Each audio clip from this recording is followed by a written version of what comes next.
Here's the place with lots to explore. Playhouse Disney. Singing and dancing and so much more. Playhouse Disney. Where's a place you can get together with all your friends? A place where the fun goes on forever. There's a place with so much to do.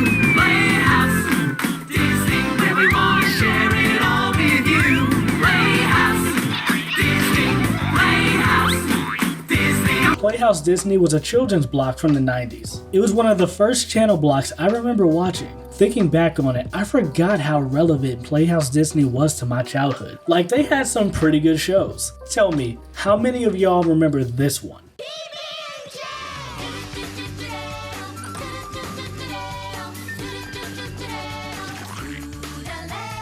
Man, what y'all know about PB&J? What? The homie Peanut, Jelly, and my boy Butters doing life in the box. Let's go. PB&J was a kids show from the late 90s on Playhouse Disney. The show was created by Jim Jenkins and Dave Campbell, the same guys who made Doug and My Man Stanley. Oh yeah, it's my man Stanley. Welcome to Stanley's world. This motherfucker don't miss. The series centers around the Otter family, tackling problems and having fun in the world of Lake Hoo-Ha.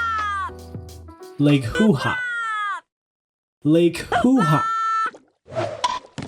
Bastards. Most of the show revolves around the three Otter kids, older brother Peanut, younger sister Jelly, and baby Butters, going through their day, singing, dancing, and learning something new. Besides the main crew, the characters I remember the most is Flick, the duck, and Munchie the beaver, for obvious reasons. Are you finna come eat this plate? Munchie was cool. Well, actually, nah. There's an episode where he eats this raccoon girl's wooden dollhouse, and he says he thought she was throwing it away. It was an accident, Pinch. I thought you were throwing it away. So you're just gonna eat someone else's trash? Get some goddamn self-control. Flick was kind of a dick. He's usually the one getting everyone into trouble, and his voice was so annoying.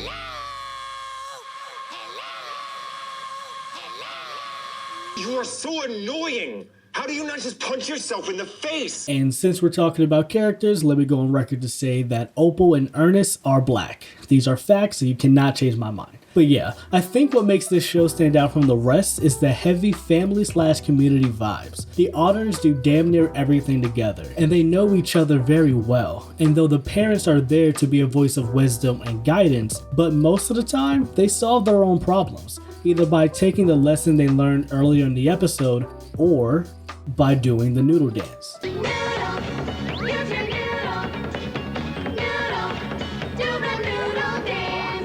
I think PB&J still holds up. If you haven't seen the show, I recommend you check it out. There aren't many shows like it.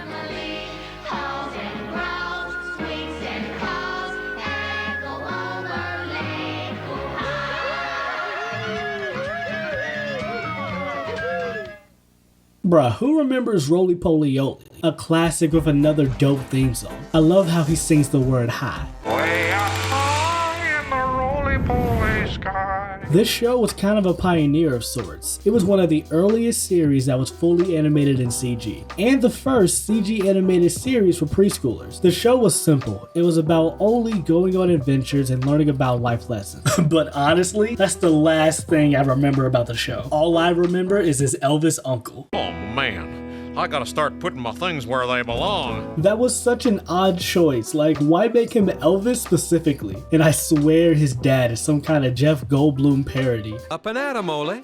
Time to get bundled up in your warm duds. There's a lot of odd characters in this show, to be honest. Let's be gloomy every day! Don't you know who I am? What the fuck is that? And the animation is pretty dated. It's barely ugly, if that makes sense. Especially the granddad, Pappy. He looks like a sentient walnut. You see it, right? This show also has a unique sound. The main themes are jazz-based with some robotic sounds mixed in. Also, the character sounds are very distinct. Like, listen to the way they walk. He's snarling, spurting round. It adds to the charm of the show. It's nice. Roly Poly Oly was a fine show. Though I don't think it holds up like the Otters, it's still worth a watch if you haven't seen it. Alright, I'ma be honest. I never gave a damn about JoJo or her circus. I just didn't care. Like what? It's about a clown being a clown. Who gives a shit? It just never grabbed me as a kid, and even now I don't see the hype. I guess the animation was nice for its time. I thought the lion was cool, and JoJo is voiced by Madeline Martin, who also plays Fiona the Human from Adventure Time.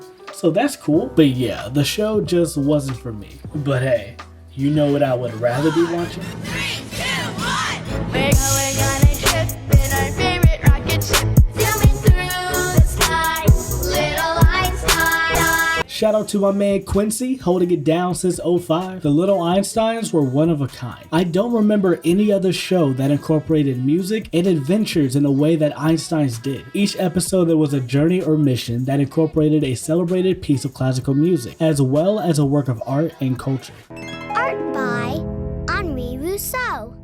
Music by Wolfgang Amadeus Mozart. I'm not sure if this was intentional, but the animation style always reminded me of a computer game, which just added to the aesthetic in my opinion. They all have similar animation cycles for certain expressions, which can look kind of weird sometimes, but I think it helps add to the charm and appeal of the show. It's currently streaming on Disney Plus. If you haven't seen it, I definitely recommend this one. Swimming, touching, playing with Playhouse Disney. You know what show I never watched?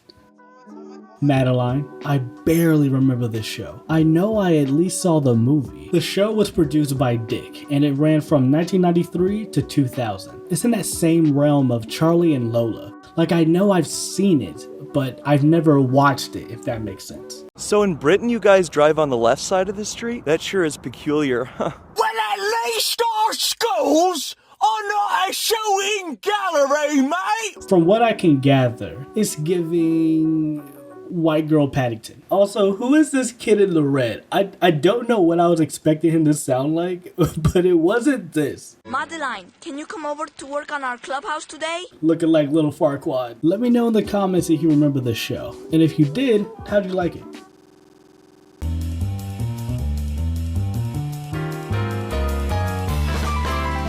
Bear in the Big Blue House might be the perfect kid show. It has a little bit of everything for everyone. Catchy songs, fun characters, a nice lesson, and of course, the homie Bear. Bear was the best thing about the show. He reminds me a lot of Mr. Rogers. He's full of good advice and often shows genuine love for the other animals in the house. Speaking of that, I always thought this little red bear, Ojo, was related to Bear in some kind of way, like a cousin or something. Apparently not. None of these kids are his. He's just an adult bear opening his house to a bunch of kids. Nothing weird about that at all. Now, we can't talk about Bear without talking about Luna the Moon, serenading us every episode with one of the best goodbye songs of all time. Goodbye, goodbye, good friends, goodbye. 'Cause now it's time to go. But hey, I say, well, that's okay. 'Cause we'll see you very soon, I know. Performed by Noelle McNeil and the late Lynn Thigpen. Did you know she was the chief in Carmen Sandiego? She also played this lady in Lean On Me. Children belong in school, not back out on the street. But yeah, Bear in the Big Blue House is great and still holds up to this day. I highly recommend it and put it on Disney Plus. Can someone tell me what the Wiggles were about? Because I had no earthly idea. It kind of reminded me of the Teletubbies, how they were kind of just there with no rhyme or reason. I do remember catching it a few times. It was fine. I've seen some of the classics like Fruit Salad, Hot Potato, and the one with the octopus. Also, did you know the Wiggles are still going on? It's been like 30 years, and there's been 3 iterations of the Wiggles. I thought this was just a show, but no, this is a full-blown band. They've been touring since '91, and they're signed to Universal. I had no idea the Wiggles were that big. Did y'all? I always thought it was a pretty good show, but apparently this is an empire. I always thought they were like the Doodle Bob, like a pretend children's band. I had no idea. The Wiggles are goated in more ways than one. The last one I'm gonna talk about today is There's music in our hands and in pots and pans. This is by far my favorite show from Playhouse Disney. It was so creative and entertaining. The sets and colors were nice and simple, and the activities were fun, especially the arts and crafts. I'd say this is one of the better interactive shows out there. Eat your heart out, Dora. She missed the pool. Tony and Vivian were great hosts, and their chemistry was unmatched. They complement each other very well. You can tell they genuinely enjoy their job and love what they're doing, which translated well to the audience. They really made you feel like you were a part of the group. In my opinion, Out of the Box is the best thing Playhouse Disney has ever done, and there will never be another show like it. Every morning, come inside Playhouse Disney and listen to what your friends say. Vivian says, "Come on." Rolly says, Okie dokie. "What does Bear say?"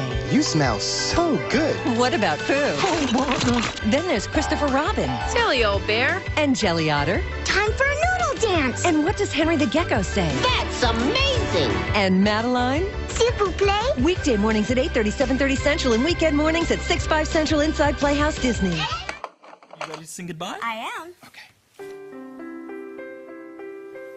Cool.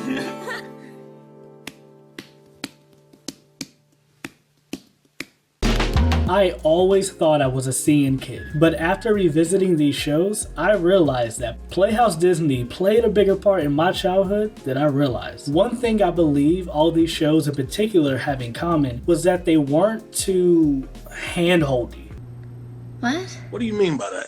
These shows came across as genuine. Rather than talk down to the audience, they spoke to them, constantly acknowledging the audience throughout the show. They were always a part of the conversation. And I know a show like PB&J can't really do that. Rather, they would have characters that the audience could see themselves in. And no, this is not some hot take about kids media. I know nothing about kids. I'm just saying, Playhouse Disney was great.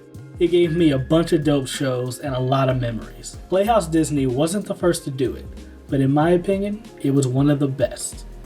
But you don't have to take my word for it. Goodbye for now, until we meet out